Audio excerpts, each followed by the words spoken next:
నారాయణ సమారంభాం శంకరాచార్య మధ్యమాం శ్రీ సిద్ధేశ్వర పర్యంతాం వందే గురు పరంపరా.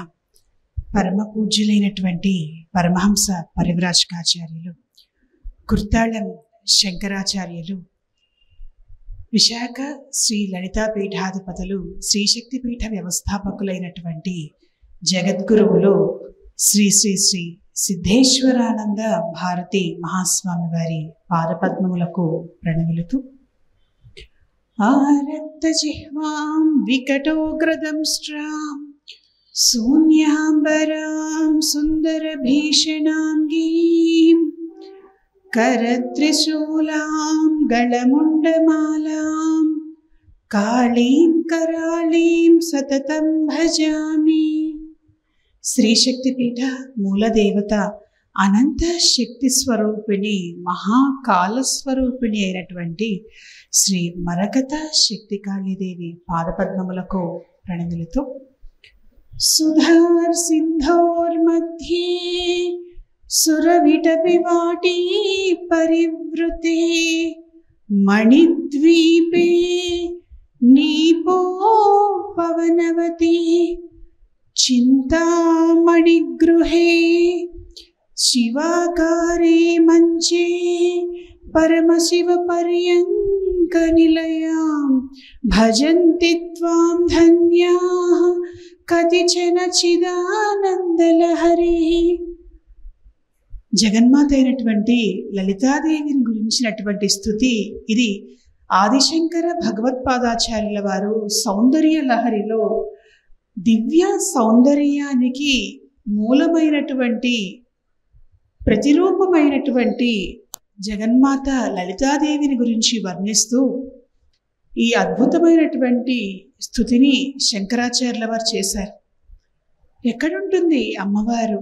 సుధార్ సింధోర్ మధ్యే, అమృత సముద్రం మధ్యలో ఉంటుంది ఆ దేవి. మణిద్వీపంలో చింతామణి గృహంలో ఉంటుంది. ఆ చింతామణి గృహం చుట్టూ కూడాను కడిమి చెట్లు, కదంబవనం ఉంటుంది. మనం ఎలా అయితే మనకి ఇష్టమైన చెట్లను ఇంట్లో పెంచుకుంటుంటామో, అమ్మవారికి ఇష్టమైనటువంటి చెట్లని ఆమె పరివార దేవతలు, పరిచారికలు అక్కడ పెంచుతూ ఉంటారు. అన్నిటికంటే ఇష్టమైనటువంటి చెట్టు ఏది అంటే కదంబ వృక్షము, కడిమి చెట్టు. అందుకని నిరంతరం కూడా ఆ చింతామణి గృహం చుట్టూ కూడా కడిమి చెట్లు ఉంటాయి. అటువంటి చింతామణి గృహంలో అమ్మవారు శివాకారే మంచే, మంచం శివుని ఆకారంలో అంటే శివుడి శక్తితో నిండి ఉంటుంది. అటువంటి ఆ చోట పరమశివుడితో కలిసి ఉన్నటువంటి దేవిని ఎవరైతే భజిస్తారో, ఎవరైతే దర్శిస్తారో వాళ్ళు ధన్యులు. అమ్మా, నేను ధన్యులైనటువంటి వాళ్ళు కొద్దిమంది మాత్రమే దర్శించి సేవించగలరు అని చెప్పారు. కొద్దిమంది మాత్రమే అనేది ఇక్కడ చూడండి. ఎందుకు చెప్పారు అంటే, చాలామంది అనుకుంటూ ఉంటారు, అబ్బా దేవతలు కనిపిస్తే బాగుండు, మన కంటి ముందు ప్రత్యక్షం అయితే చూసేసేయచ్చు ఒకసారి, ఎలా ఉంటారో ఏమిటో అని. నిజంగా కళ్ళ ముందు దేవతలు ప్రత్యక్షమైతే మనం చూడగలమా?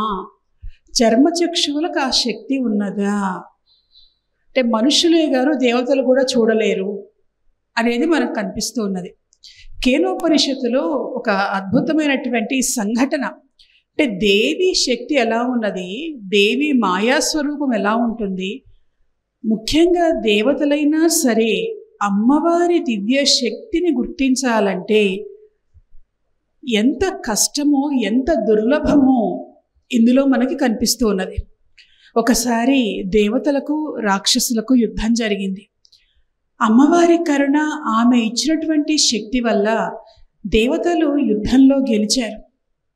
గెలిచి రాగానే వాళ్ళు సెలబ్రేషన్స్, పార్టీ చేసుకుంటున్నారు.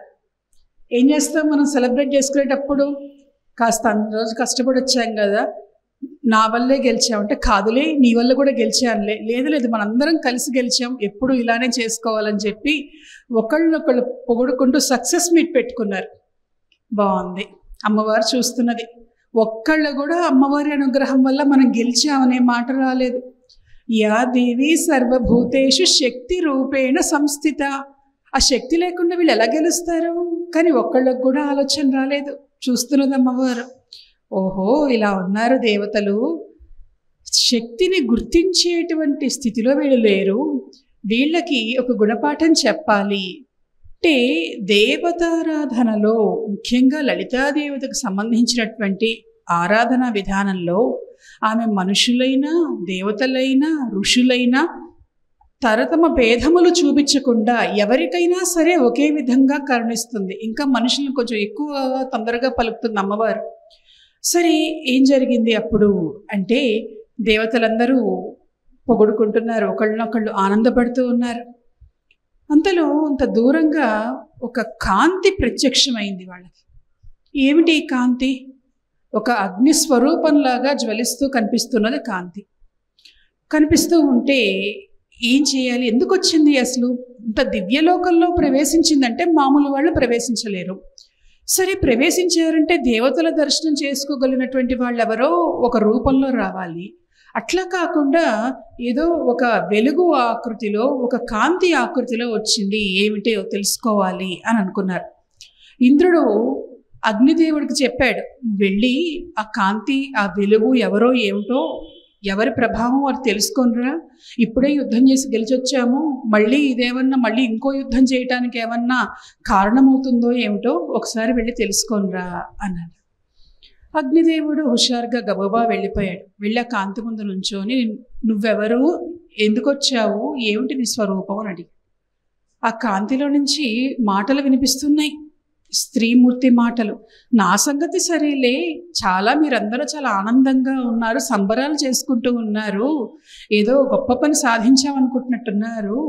ఇంతకీ నువ్వెవరు, నీ గొప్పతనం ఏమిటి ఇంత సంబరాలు చేసుకోవటానికి అని అడిగితే, నేనెవరినా, నేను అగ్నిదేవుణ్ణి అన్నాడు. ఆహా, అగ్నిదేవుడివా, ఏం చేస్తుంటావు నువ్వు?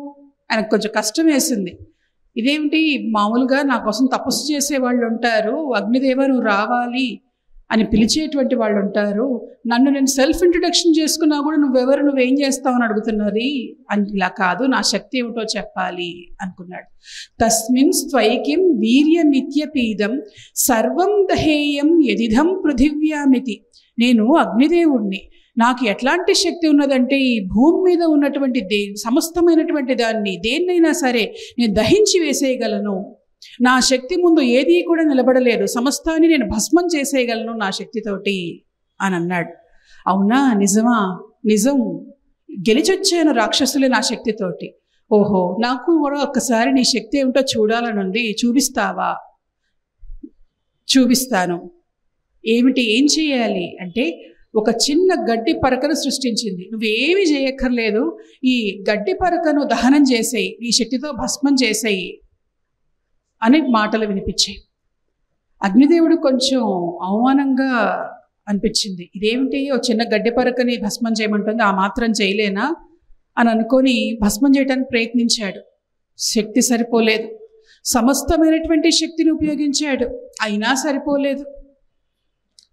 ఆ కాంతిలో నుంచి మాటలు వినిపించాయి. నువ్వేదో అగ్నిదేవుడివన్నావు, సర్వశక్తి సంపన్నుడివన్నావు, భూమి మీద ఉన్న దేన్నైనా దహించివేయగలన్నావు, ఇంత చిన్న గడ్డి పరక కూడా దహించవేయలేనటువంటి వాడివి నువ్వు రాక్షసుల్ని సంహరించి వచ్చావంటే నేను నమ్మాలా?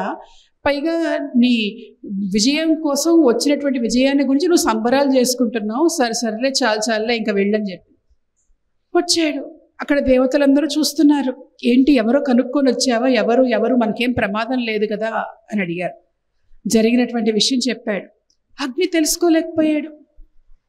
అప్పుడు ఇంద్రుడు వాయుదేవుడిని పంపించాడు. నువ్వన్నా వెళ్ళి తెలుసుకోనరా ఏమిటో ఆ సంగతి అని. వాయుదేవుడు వెళ్ళాడు. అగ్ని విషయం విన్నాడు కదా, కొంచెం జాగ్రత్తగా ఉన్నాడు. ఎవరు నీవు అని అడిగావు. ఓహో, ఇందాక ఒక ఆయన వెళ్ళాడు, ఇంకొక ఆయన్ని పంపించాడా, నువ్వెవరు అని అడిగింది. నేను వాయుదేవుణ్ణి, నీ శక్తి ఏమిటి, నువ్వేం చేయగలవు? తస్మిన్ స్వైకిం వీర్యమిత్యపీదం సర్వమాదదీయే యదిదం పృథివ్యామితి. నేను కూడా సర్వశక్తి సంపన్నుణ్ణే, భూమి మీద ఉన్న దేన్నైనా సరే ఎగరగొట్టగలను.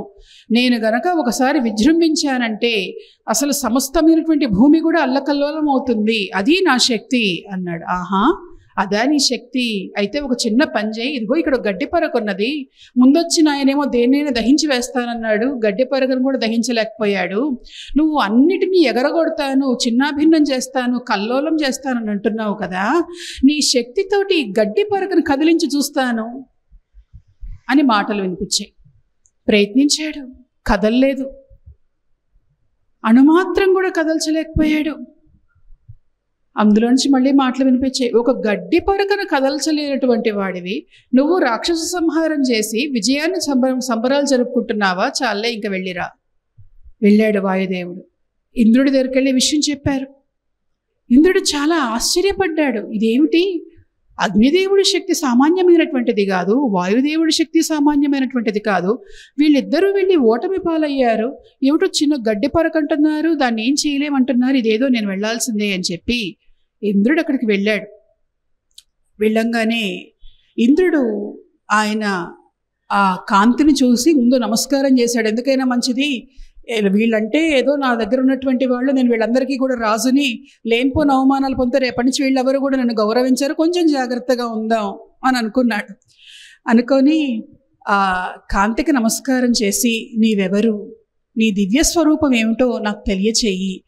ఓ అగ్నిదేవుణ్ణి అలాగే వాయుదేవుణ్ణి వాళ్ళకున్నటువంటి గర్వాన్ని నువ్వు అణిచావు అంటే, వాళ్లకున్నటువంటి శక్తిని మించి 100,000 రెట్ల శక్తితో నువ్వు ప్రకాశిస్తున్నావు. నువ్వు ఎవరో నాకు తెలిసేటట్లుగా చెయ్యి అంటే ఆ కాంతిలో నుంచి మాటలు వినిపించాయి. దేవేంద్ర, తెలుసుకోవాలనుకుంటున్నావు, సంతోషం. కానీ నీకు కూడా, నీతో పాటు ఉన్నటువంటి దేవతలందరికీ కూడాను అహంకారం అనేటువంటి ఒక పొర అడ్డుగా నిలిచింది. నా అంతటి వాళ్ళు లేరు, అంతా నేనే, నా శక్తి నేనే అని అనుకుంటున్నారు. కానీ అసలు శక్తిని తెలుసుకోలేకపోతున్నారు. కాబట్టి ఆ అహంకారం తొలగిపోవటం కోసం, నా నిజస్వరూపం ఎలా ఉంటుందో తెలియజేయటం కోసం నేను ఒక పద్ధతిని చెప్తాను, చేస్తావా? తప్పకుండా చేస్తాను. అయితే నా మూలబీజమైనటువంటి హ్రీంకారం 10,000 సంవత్సరాల పాటు జపం చెయ్యి, అప్పుడు నా రూపం ఏమిటో నీకు కనిపిస్తుంది అని చెప్పి ఆ వెలుగు మాయమైపోయింది. ఇంద్రుడు 10,000 సంవత్సరాల పాటు హ్రీంకారాన్ని జపం చేశాడు. హ్రీంకారం అంటే దేవీ ప్రణవంగా మనం చెప్తాం. ఓంకారాన్ని శివ ప్రణవంగా చెప్పినట్లుగా హ్రీంకారాన్ని దేవీ ప్రణవం అని చెప్పి చెప్తాం. మాయా బీజం అని అన్నారు. లలితాదేవికి మూలమైనటువంటి బీజం, భువనేశ్వరీదేవికి మూలమైనటువంటి బీజం, చండీదేవికి మూలమైనటువంటి బీజం, ప్రధానమైనటువంటి స్త్రీ దేవతలందరిలో కూడాను ఎక్కువ భాగం వాళ్ళ మంత్రాల్లో ఈ హ్రీంకారం అనేటువంటిది కనిపిస్తుంది, శక్తి బీజం. 10,000 సంవత్సరాలు ఇంద్రుడు తపస్సు చేసిన తర్వాత ఒక అద్భుతమైనటువంటి దృశ్యం ఇంద్రుడికి దర్శనమిచ్చింది. ఏమిటి ఆ దృశ్యం? సతస్మిన్నేవాకాశే స్త్రియమాజగామ బహుశోభమానాం ఉమాం హైమవతీం. ఆకాశంలో మెరుపుల వెలుగులో బహుశోభమానంగా అమ్మవారు ఉమా హైమవతిగా దర్శనమిచ్చింది.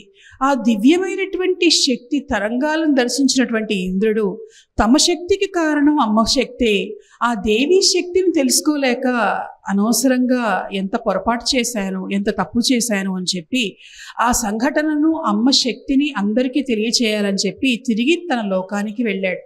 అంటే దేవతల రాజైన ఇంద్రుడైనా సరే అన్ని వేల సంవత్సరాల పాటు తపస్సు చేస్తేనే అమ్మ అసలు రూపాన్ని దర్శించగలిగాడు. అమ్మవారు కళ్ళ ముందు వచ్చి నుంచున్నా కూడా తెలుసుకోలేకపోయాడు ఎవరు, ఏంటో, ఎందుకు వచ్చారు అనేటువంటిది. అటువంటి దేవి, ఆమె మాయా స్వరూపం సామాన్యమైనటువంటిది కాదు.